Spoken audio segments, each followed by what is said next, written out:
E a graça e a paz do nosso Deus esteja sobre todos nós. Aleluias. Amém? Amém, irmãos. Quero convidar você a reclinar a sua cabeça e, diante dessa melodia tão bonita que nós ouvimos, tão tocante, que nós possamos, através da oração, buscar não somente a presença de Deus que já está aqui, mas também que o Espírito Santo tenha liberdade dentro do nosso ser para tocar em nossa alma, através agora da palavra. Já tocou através dos cânticos, nós já falamos com Deus nas nossas orações, mas agora é a hora de nós nos aquietarmos mais ainda e estarmos diante de Deus para ouvir o que o Espírito tem para a nossa vida pessoal, para a nossa vida comunitária, que Deus tem para nós. Oremos agora então.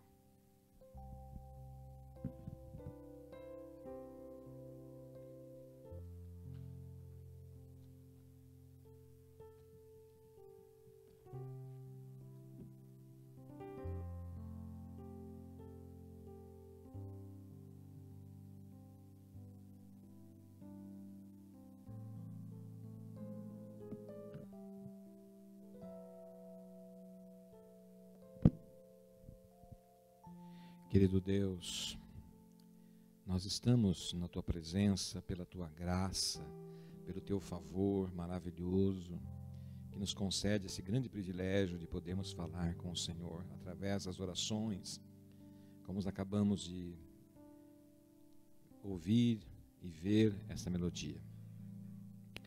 E desejamos, Papai, nesse momento que cada um, o Senhor esteja falando de fato ao nosso coração também. Nessa intimidade tão importante, nessa intimidade tão necessária para cada um de nós e para o Teu povo. Portanto, meu Deus, tem misericórdia de nós. Não deixe que a nossa mente venha se distrair, que nosso coração venha buscar coisas que não seja esta tão importante palavra que o Senhor tem para nós essa manhã. Porque a Tua palavra é sempre importante, toda ela. E nós sabemos que em todo o tempo ela fala conosco, especialmente agora, neste dia que estamos aqui reunidos, louvando e adorando o Teu santo nome. Tem misericórdia de nós, ó Deus, em nome de Jesus. Amém.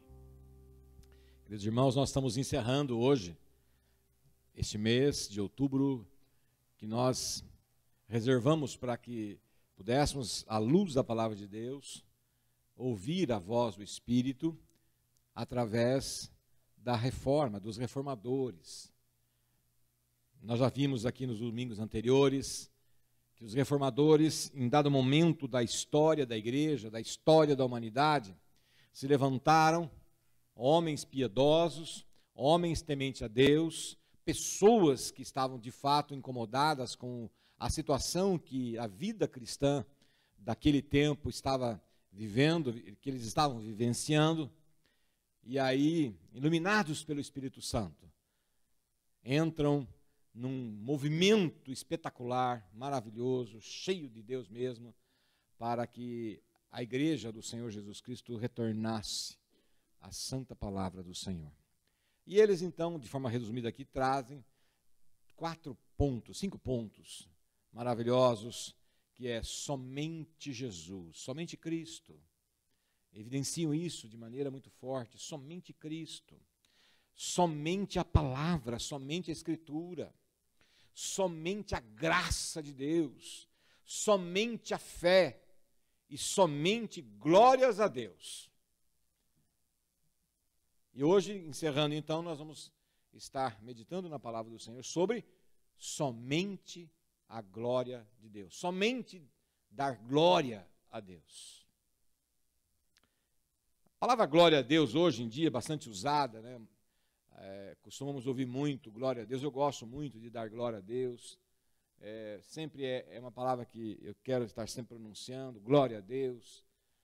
Mas precisamos entender um pouco mais sobre a amplitude, a importância e o impacto dessa expressão, glória somente a Deus.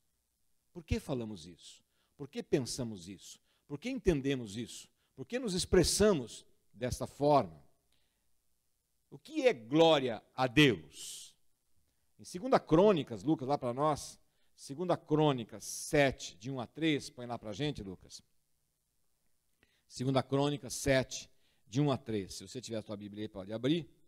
Vamos ler, porque essa passagem é por demais importante. O Lucas vai colocar para a gente aí já também. Ótima.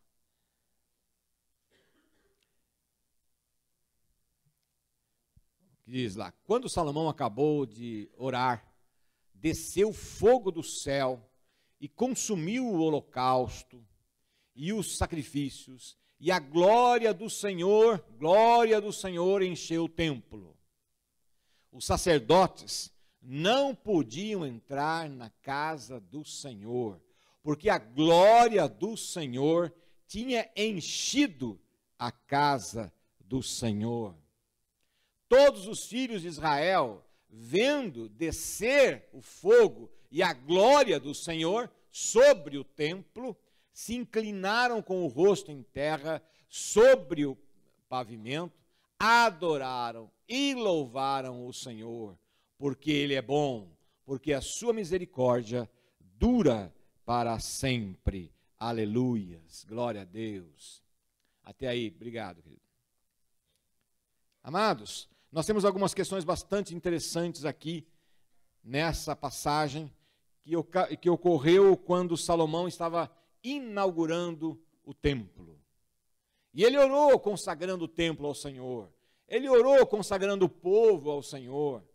E quando ele termina de fazer essa oração, a presença de Deus é manifesta. E aqui a expressão é como um fogo. Eles de fato tinham ali, naquele momento, fazendo parte do ritual, o sacrifício de animais. Mas aqui a palavra diz que a presença de Deus era como um fogo consumidor, consumindo a alma de todos, a ponto de que nem os sacerdotes tiveram condições de adentrar aquele recinto. E todo o povo foi tomado de um temor tão grande, que eles caíram por terra, nariz no chão, adorando a Deus. Tamanha foi a presença de Deus nos seus corações, dentro deles. A glória de Deus, ela se manifesta de maneira extremamente contundente dentro de nós. Por isso que quando a Bíblia chama que a relação nossa com Deus ela é morna, ela é altamente reprovada.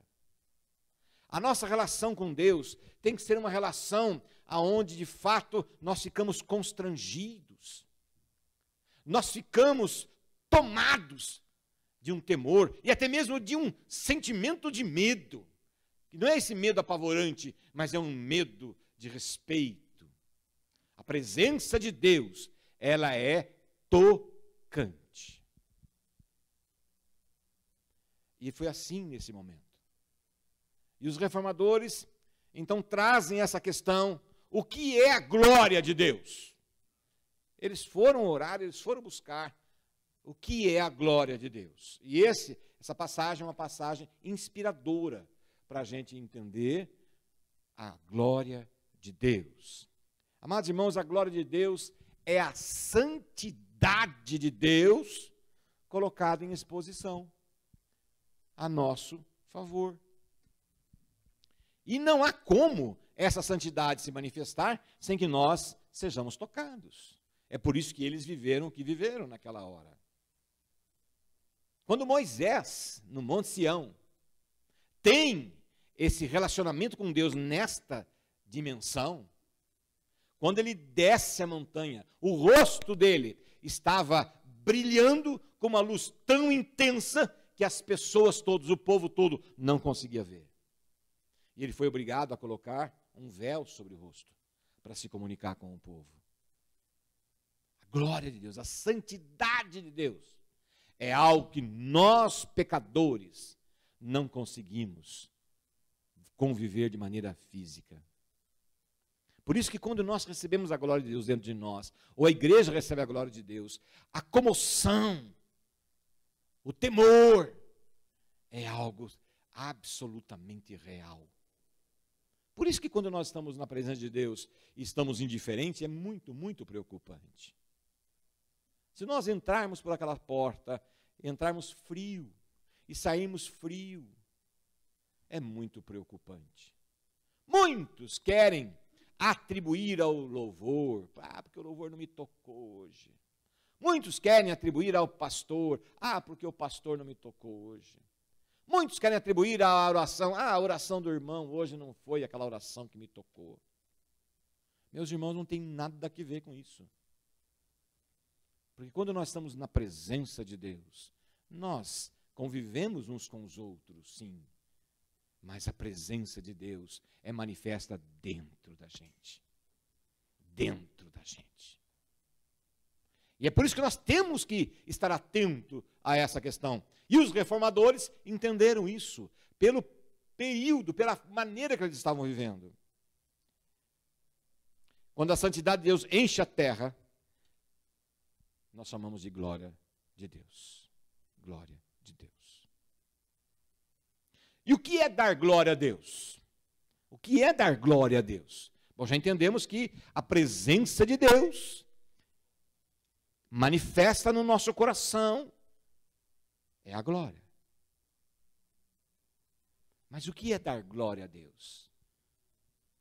Nós vimos muitos nossos irmãozinhos pentecostais usarem isso com muita naturalidade. Glória a Deus, para qualquer coisa, glória a Deus, glória a Deus. Fazem isso de maneira muito constante, até mesmo de maneira alta, forte, durante o culto. Isso não está errado. É glória a Deus. Mas o que é dar glória a Deus? O que é dar glória a Deus? Salmo 29, 1 e 2, Lucas. Salmo 29, 1 e 2.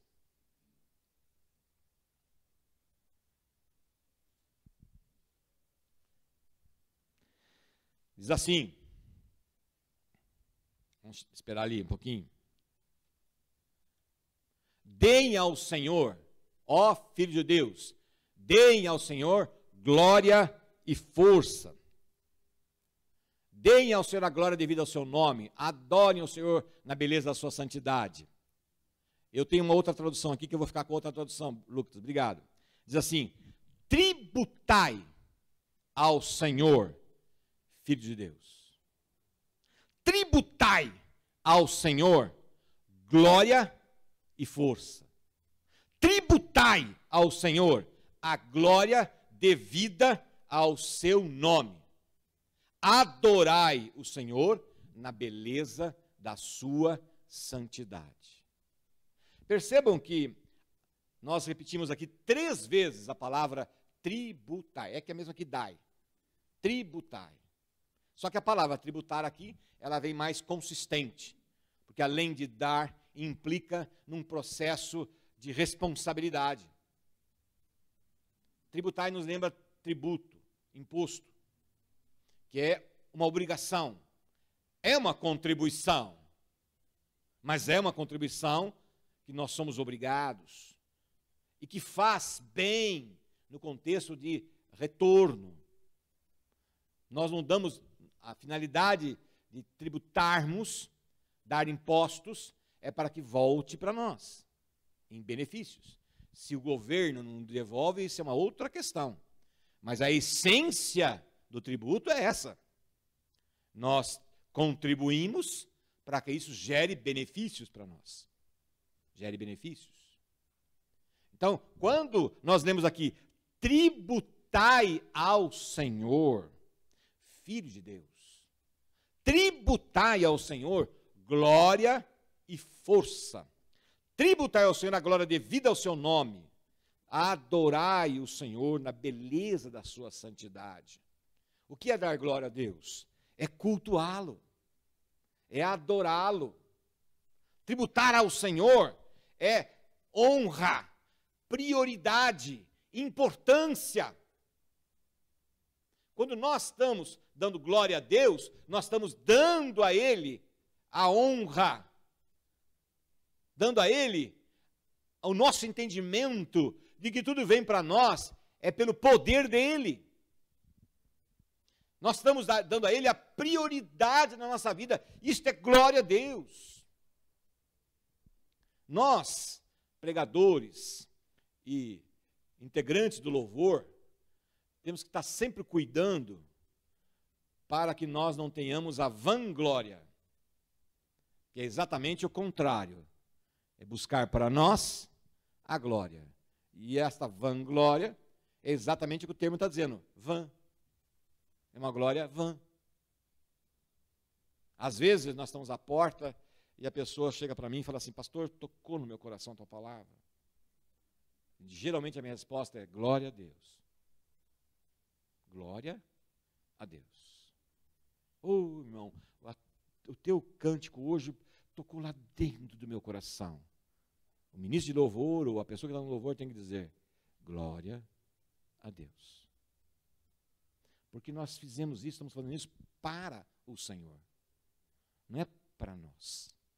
Quando nós estamos dando glória a Deus, nós estamos reconhecendo que tudo vem de Deus, tudo é de Deus. E é a manifestação dele em nós. Isto é glória a Deus. A manifestação dele em nós. Quando Salomão estava orando aqui e a manifestação de Deus se fez presente, a glória de Deus aconteceu. Não somente no local, como dentro do coração deles. Quando nós damos glória a Deus, nós estamos reconhecendo, entendendo e vivendo que tudo vem de Deus, reconhecendo que tudo vem de Deus. E nós damos glória a Deus. Glória a Deus. Isto é dar glória a Deus. E por que os reformadores defenderam essa expressão? Somente glória a Deus. Por que eles defenderam? Porque eles trouxeram isso. Porque eles evidenciaram isso. Por quê? Somente glória a Deus. Porque eles estavam vivendo uma situação bastante peculiar naquele momento. Porque os líderes naquele momento buscavam a glória para a instituição chamada igreja. A instituição igreja, eles estavam, naquele momento, tirando a glória de Deus e trazendo a glória para a igreja. Vamos nos lembrar que no Império Romano, até lá pelos idos do 300 depois de Cristo, o imperador Constantino, de Roma, né, todo o Império Romano, daquele tempo, era um império ateu, um império idólatra, um império com muitos deuses, tinha tudo isso. E também, inclusive, o cristianismo. Mas o cristianismo tinha crescido muito. E como é que o cristianismo cresceu? Porque não tinham templos. Os templos eram, a reunião era normalmente na casa das pessoas. Por quê? Porque o Império Romano perseguia violentamente os cristãos. E como eles eram extremamente perseguidos, eles não podiam estar reunidos em algum lugar, senão todo mundo ia preso. Então eles se reuniam em casas, lá em Roma, nas catacumbas. O que é catacumba? Fizeram buracos debaixo da terra e eles entravam naqueles buracos, ou até mesmo naqueles esgotos que tinham da própria cidade, que eram grandes túneis que tinha por baixo da terra, por baixo da cidade, e ali eles se reuniam escondidos. Eles cultuavam a Deus desta maneira, nas casas, nos lugares ermos, nos lugares escondidos. Mas Constantino, em algum momento, e não se sabe claramente se ele de fato se converteu, ou se ele teve uma jogada política, né?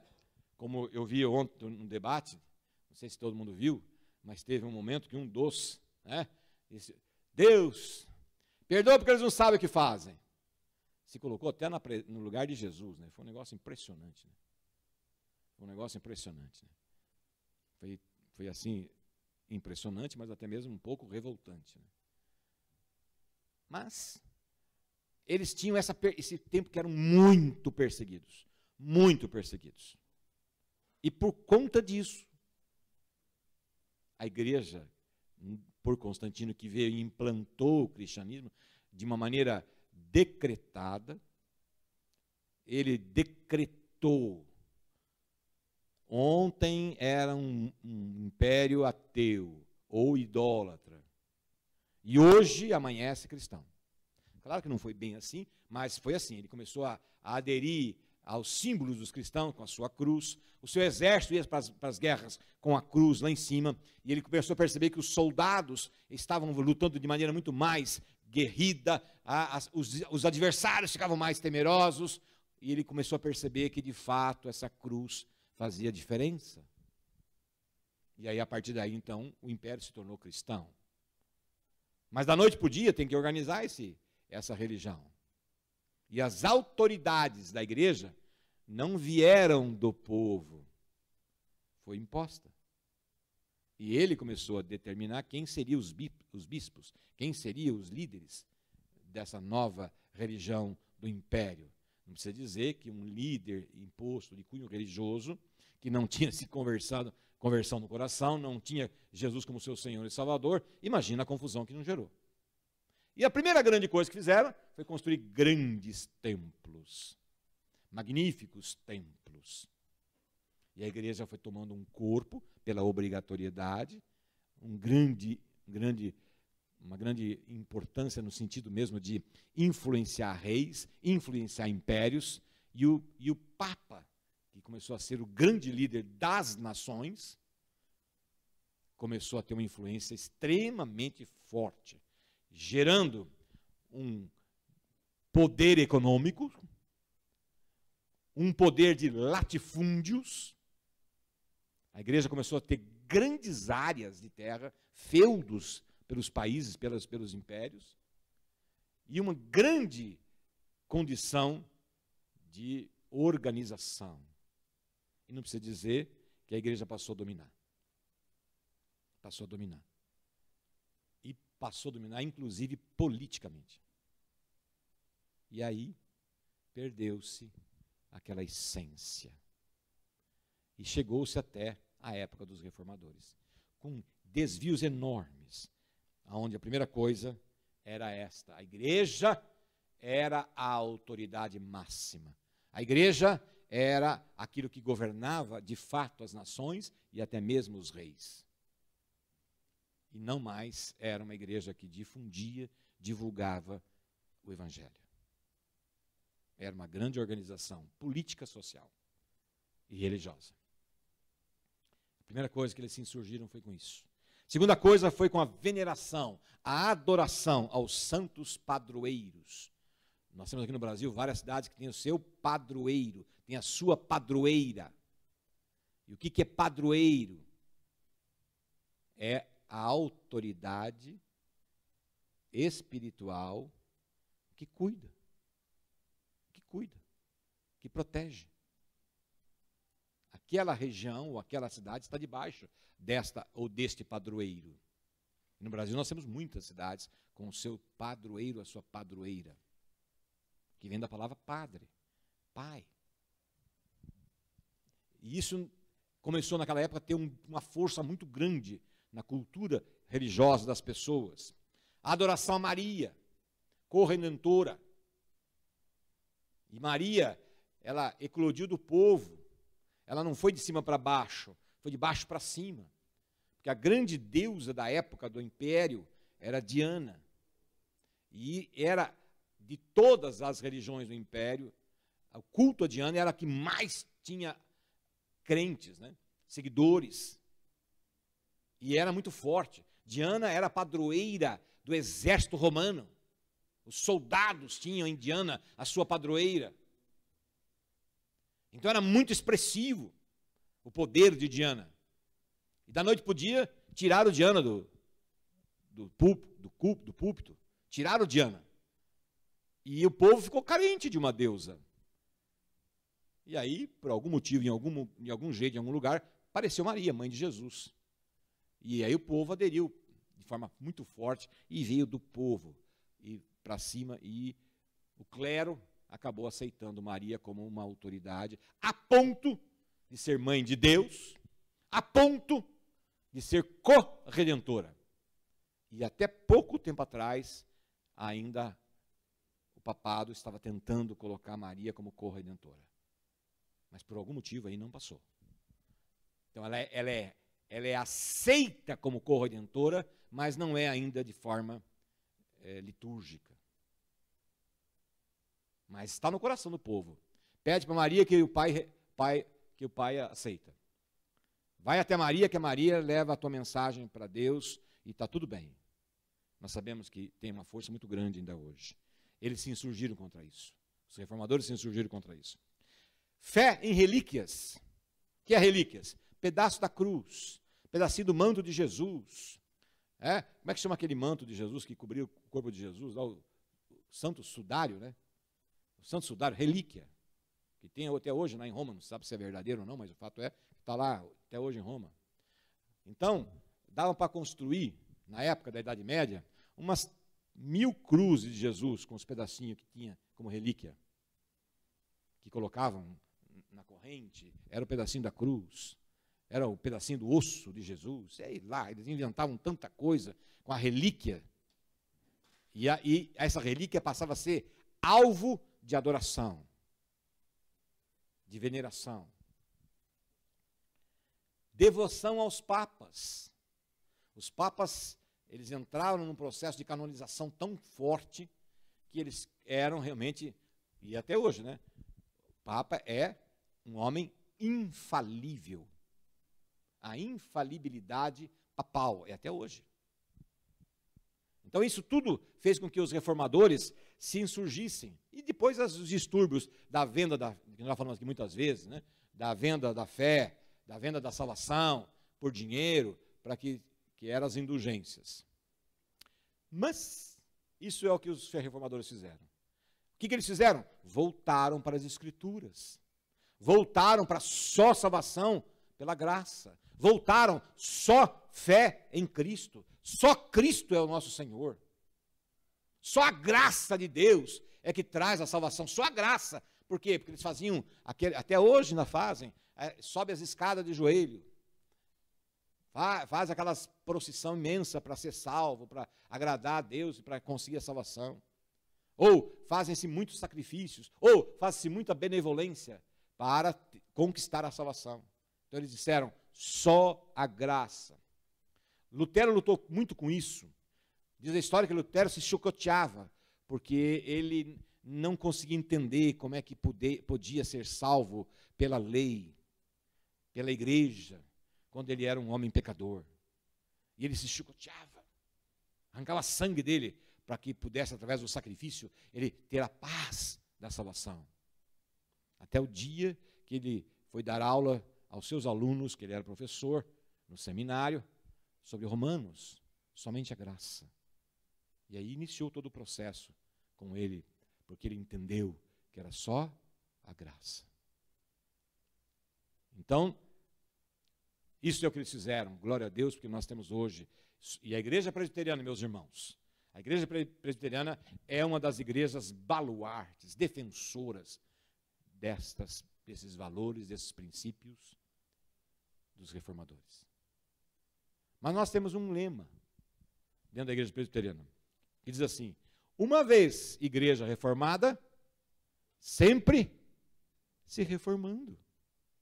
Não é que nós estamos indo contra os valores e os princípios, mas nós temos que estar sempre crescendo no Senhor, crescendo na palavra, desenvolvendo a nossa fé, crescendo a nossa salvação, desenvolvendo a nossa salvação em Cristo Jesus.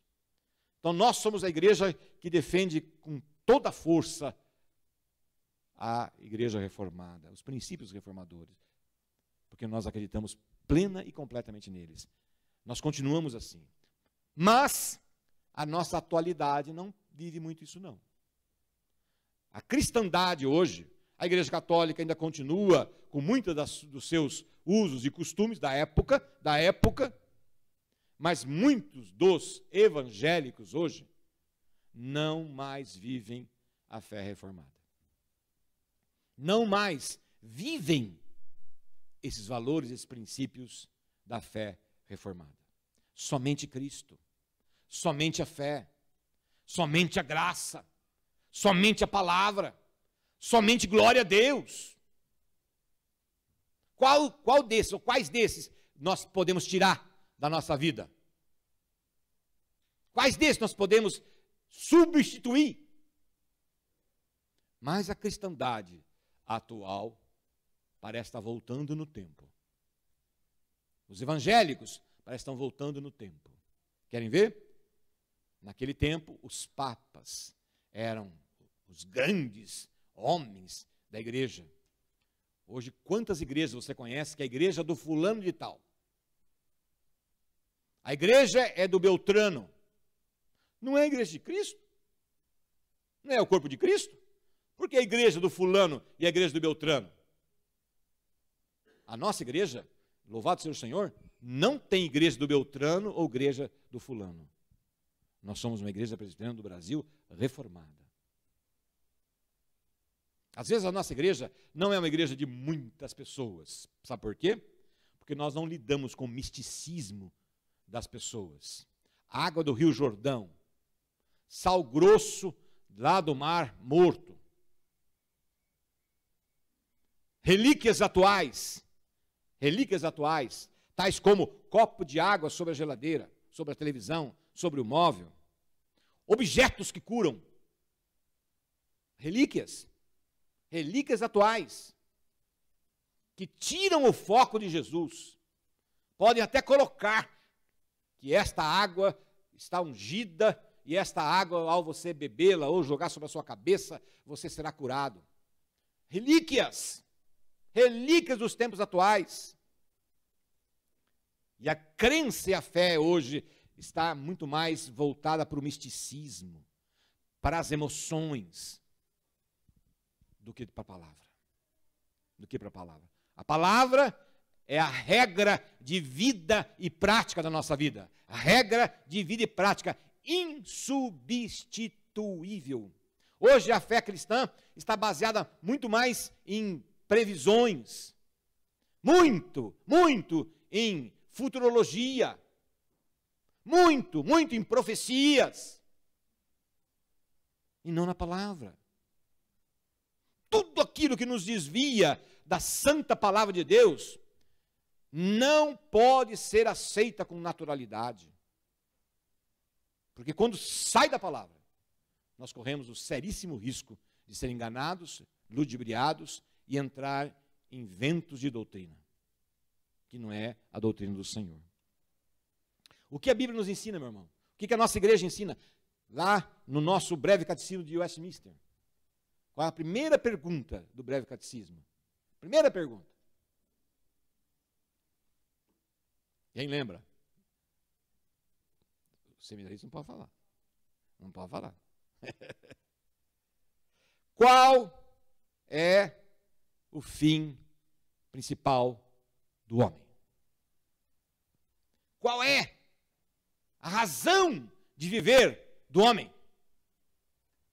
Qual a razão de existir? E ele responde: glorificar, glória a Deus, glorificar a Deus, mas também gozá-lo para sempre. A nossa razão de viver, meu irmão, minha irmã, você que está em casa, a nossa razão de viver é dar glória a Deus. E o que é dar glória a Deus? Vimos hoje, o que é dar glória a Deus? É reconhecer que dele somos, reconhecer que tudo que temos vem dele, reconhecer que somos mordomos aqui na terra, reconhecer que a nossa existência só é e está por conta dele. E que nós damos glória dele, a glória dele como? Colocando-o em prioridade da nossa vida. A palavra diz: busque o reino de Deus e a sua justiça, e as demais coisas serão acrescentadas. Deus é a nossa prioridade. Mas como é que eu posso dar prioridade a Deus? Como é que você pode dar prioridade a Deus, meu irmão? Em primeiro lugar, ser santo. Ser santo. E o que é ser santo? Aquele que nasceu de novo, aquela que nasceu de novo. É impossível dar glória a Deus se não for nascido no sangue de Jesus. Renascido no sangue, nascer de novo. Somente pode dar glória a Deus, somente pode dar glória a Deus os filhos de Deus, as filhas de Deus. Por isso, quando nós ouvimos alguma frase nessa direção de pessoas que não são filhos de Deus, porque não tem Cristo como Senhor e Salvador das suas vidas, nós temos que tomar um cuidado enorme. Cuidado enorme. Porque qualquer pessoa dentro de uma religião herege, ou que nega Jesus, não pode dar glória a Deus. Não pode. Bom, não tem como proibi-lo de falar. Mas nós não podemos aceitar. Aceitar. Porque o diabo conhece Jesus. O diabo reconhece o poder de Deus. Mas nunca se submeteu a ele. É o inimigo de Deus. É aquele que confronta Deus. E é aquele que quer, sob todos os meios, nos levar para o fundo do abismo. Então nós temos que ser, primeiro, ser santos. E segundo, viver uma vida santa. Ser santos e viver uma vida santa. E como é que nós damos glória a Deus vivendo uma vida santa? Primeiro, tendo intimidade com Deus. Intimidade. Nós não podemos ter Deus de ouvir dizer. E sabe o que é ouvir dizer? É vir aqui no templo e ouvir a palavra, ouvir as pessoas cantar, ouvir e ver as pessoas ter uma intimidade com Deus. Não adianta nada vir no templo, ouvir e não viver uma intimidade com Deus. E como é que eu vivo essa intimidade com Deus? No lar, na minha vida pessoal, na minha vida familiar e na minha vida coletiva com os meus irmãos. Por isso que quando uma pessoa começa a se afastar do corpo de Cristo, é sempre uma preocupação enorme, porque ele está se afastando da intimidade da casa de Deus. E se ele está se afastando da intimidade da casa de Deus, o próximo passo é se afastar da sua intimidade com Deus. E quando ele se afasta da intimidade com Deus, ele não está mais vivendo com Deus. E aí, ele está vivendo por conta própria, à mercê do mundo e à mercê do diabo e do inferno. E nós vimos hoje na escola bíblica, e o resultado na sua vida é terrível. Terrível. Então, como é que eu vivo? Com intimidade com Deus. Eu quero dizer para você, meu irmão e minha irmã, cultive intimidade com Deus. Cultive. Cultivar, você tem que se dedicar. Eu tenho a minha hortinha, já contei para você, eu tenho a minha horta lá em casa. Volta e meia, ela está uma beleza, porque eu estou cultivando bem. Mas por conta de falta de tempo, por outras prioridades, eu paro de cuidar dela. Rapidamente o mato domina. Rapidamente o mato domina e ela começa a ficar raquítica. Porque o mato está tirando a propriedade dela. E como eu não estou cuidando, já as ervas da minha, vai para cima. Eu já começo a ver a couve toda furada. Já começo a ver alguma das hortaliças que eu tenho ali, já toda comida pelos insetos. Sendo destruída pela natureza. Se você não cultivar intimidade com Deus, você será corroído pela natureza e pelo inimigo. Será corroído. E como é que se cultiva uma intimidade? Tempo para Deus. Tempo. Você tem tempo para trabalhar, você tem tempo para comer, você tem tempo para fazer a sua comida, você tem tempo para tomar banho, você tem tempo para se deslocar de um lado para o outro. Mas e o tempo para Deus? Ah, pastor, não é que eu estou no carro, eu estou orando. Ah, eu estou caminhando, eu estou tomando banho. Tudo bem, isso é um relacionamento, mas não é intimidade. Não é intimidade. A intimidade é tempo para Deus. Você ter um tempo só teu com Ele. Um tempo que você vai falar com Ele. Um tempo que você vai deixar Ele falar com você pela leitura da palavra para ouvir Deus. Não leia a Bíblia por obrigação, por mais que ela não volte vazia, por mais que ela sempre será benéfica. Mas leia para ouvir a voz do Espírito no teu espírito. Intimidade com Deus. Intimidade com Deus. Você precisa adorá-lo nessa intimidade, adorá-lo. Adorá-lo na igreja, adorar na família, adorar a Deus, adorar a Deus. Nós vimos há pouco O fim do homem é glorificar a Deus. E glorificar, nós vimos que é se doar, adorar a Deus. Adorar! Abrir a sua boca. Eu gosto muito quando eu estou no meu momento de oração, de adoração, eu digo ao mundo espiritual. Eu digo ao mundo espiritual.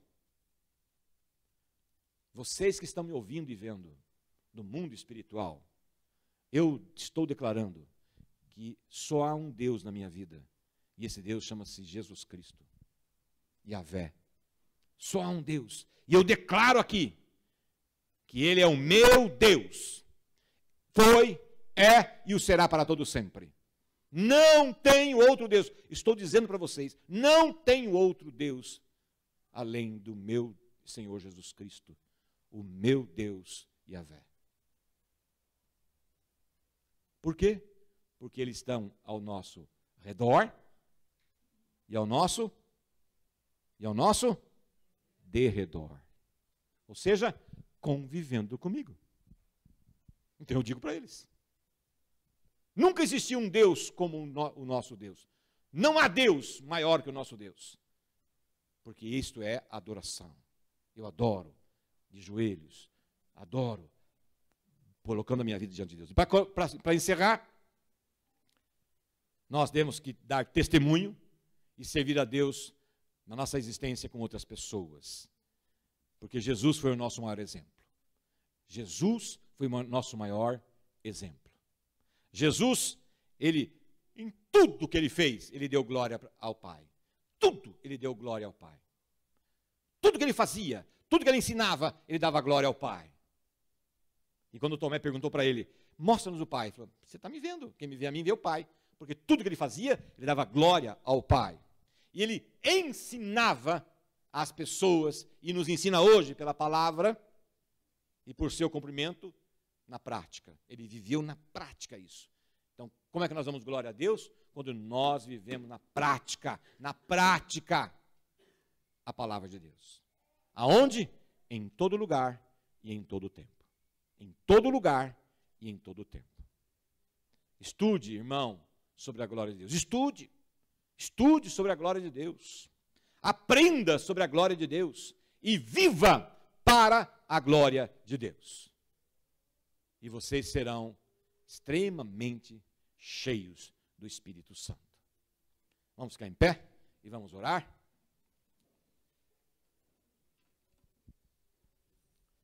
Amado Pai Celestial, nós te damos honra, glórias e louvores. Declaramos aqui, ó Deus, que toda honra, toda glória é do Senhor. Nós somos teus filhos, nós somos lavados no sangue do Cordeiro, nós somos da tua família. Muito obrigado, Deus, por isso. Muito obrigado, Deus, por isso. Porque o Senhor tem manifesto esta graça, manifesto esta glória do Senhor em nós. E quando isso acontece, nós nos enchemos, ó Pai, de um gozo celestial indescritível. Nós queremos viver mais isso, Senhor. Que essa palavra hoje possa fazer com que nós saiamos daqui para repensar e repensar como temos vivido, se estamos dando glória ao Senhor, ou se estamos dando vanglória para nós, ou infelizmente até mesmo pior, dando glórias ao nosso mundo inimigo, aos nossos inimigos. Tem misericórdia de nós, Senhor. Que o nosso testemunho não seja um testemunho, mas que possamos, ó Deus, separar tempo para o Senhor. Tempo para estarmos dedicando à reflexão, dedicando a um processo de relacionamento íntimo com o Senhor, através da oração, através da palavra, através dessa comunhão íntima com o Senhor. Espírito Santo de Deus, nos auxilie nisso, porque a gente percebe na prática que isso é uma luta na nossa existência. E eu quero, papai, em nome de Jesus, primeiramente pedir perdão por minha vida e pela vida dos teus filhos aqui presentes e os que estão nos vendo, Deus, também à distância. Ó Deus Todo-Poderoso, enche-nos com teu Espírito Santo, guia os nossos caminhos pela tua verdade, pelo teu amor e pelo teu poder, para que possamos dar glórias ao Senhor em todo o tempo, até que o Senhor volte para nos buscar. Deus Todo-Poderoso, leva-nos uma semana de vitória, papai, e que ainda nesse dia tão importante da nossa existência, aqui da nossa nação, o Senhor tenha misericórdia de nós. Não permita, papai, que nenhuma falcatrua, dentro do processo das nossas eleições, possam vir, ó Deus, macular, roubar, mentir para a nação. E que seja escolhido de fato, meu Deus, aquele que o povo coloca-se nas urnas para que ele seja o nosso mandatário para os próximos 4 anos. Pedimos ao Senhor, tem misericórdia dessa nação. Tem misericórdia dessa nação, Senhor. E que seja feita a tua vontade, assim na terra como no céu. Por isso nós te agradecemos muito, ó Deus, por esse privilégio de morarmos numa nação democrática. Ainda que coisas erradas possam estar acontecendo dentro desse procedimento democrático, mas que haja, papai, por parte das autoridades, um reconhecimento, uma volta a de fato obedecer a nossa Constituição, de tantos 3 poderes, como também toda a população, para que nós vivamos tempo de paz e que o Senhor, papai, continue sendo o Deus desta nação, porque feliz é a nação cujo Deus é o Senhor, e nós queremos, ó Pai, que o Senhor continue sendo o Deus da nossa nação, do nosso país, da nossa vida, em nome de Jesus. Senhor Deus Todo-Poderoso, que o Senhor abençoe e guarde esse teu povo, que o Senhor possa levá-los na paz e na segurança do Senhor, e que o Senhor possa estar com eles o tempo todo, em todo lugar, para que a manifestação da sua graça esteja sobre eles e neles, hoje e para todos sempre, em nome do Pai, do Filho e do Espírito Santo de Deus. Amém. Amém, irmãos. Podem sentar, queridos. Rapidamente, alguns avisos. Lucas, está com ele aí na ponta da língua aí ou não? Na ponta dos nossos avisos? Não? Sim ou não? Sim ou não? Não. Precisamos ter isso aí na ponta da agulha aí. Vamos lembrar, nós vamos ter no dia 15 desse mês a nossa grande reunião de famílias na chácara do Thalia, né? Eu gostaria muito que vocês colocassem o nome de vocês ali, já põe o nome, para que através da quantidade nós sabemos o que fazer. Mas o que vamos fazer neste ano? Nós, infelizmente, não vamos ter o nosso churrasqueiro, né? O nosso churrasqueiro mora aí, diz que vai nos abandonar, né? Vai viajar, né? E aí, então, né, complicou o nosso meio de campo aí. Mas, por outro lado, irmãos, eu quero aproveitar o ensejo. Lucas, desliga para mim aqui. Corta aí. Vamos agora falar das